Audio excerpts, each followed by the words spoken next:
જ્યારે ગુજરાતમાં ખૂબ જ ચર્ચાનો વિષય બનેલા સમાચાર ઘણા બધા વાયરલ થઈ રહ્યા છે। હાલ ગીર સોમનાથની અંદર દીકરીની બલિ ચડાવવામાં આવી છે। પોતાના પિતાએ દીકરીની બલિ ચડાવી હોય અને લોકો પણ અંદર સંડવાયા હોય તેવા સમાચાર મળી રહ્યા છે। આ સમાચાર અંગે વધુ વાત કરીએ તો ગીર સોમનાથ તલાલા એક માસૂમ 14 વર્ષની ફૂલ જેવી દીકરીનો જીવ લેવામાં આવ્યો છે।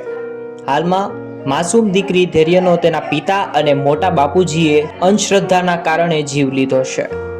આ મામલે પોલીસે બંને આરોપીઓની ધરપકડ કરી લીધી છે અને આરોપીએ પણ પોતાનો ગુનો કબૂલ કર્યો છે। પોલીસ આ મામલામાં વધુ તપાસ કરી રહી છે અને આ ઘટનામાં વધુ આરોપીઓની સંડોવણી હોવાની આશંકા પણ વ્યક્ત કરવામાં આવી છે। જ્યારે આ સમગ્ર મામલે Gir Somnath police Manoharsinh Jadeja press conference કરી અને તમામ માહિતી આપી હતી। આવી રીતે આ દીકરીનો જે જીવ લેવામાં આવ્યો છે, ભગવાન આ દીકરીની આત્માને શાંતિ આપે। આ ઘણા બધા સમાચાર પણ અત્યારે વાયરલ થઈ રહ્યા છે। ભગવાન આ દીકરીની આત્માને શાંતિ આપે તે માટે જરૂરથી કોમેન્ટમાં કોમેન્ટ કરી લેજો। ધન્યવાદ।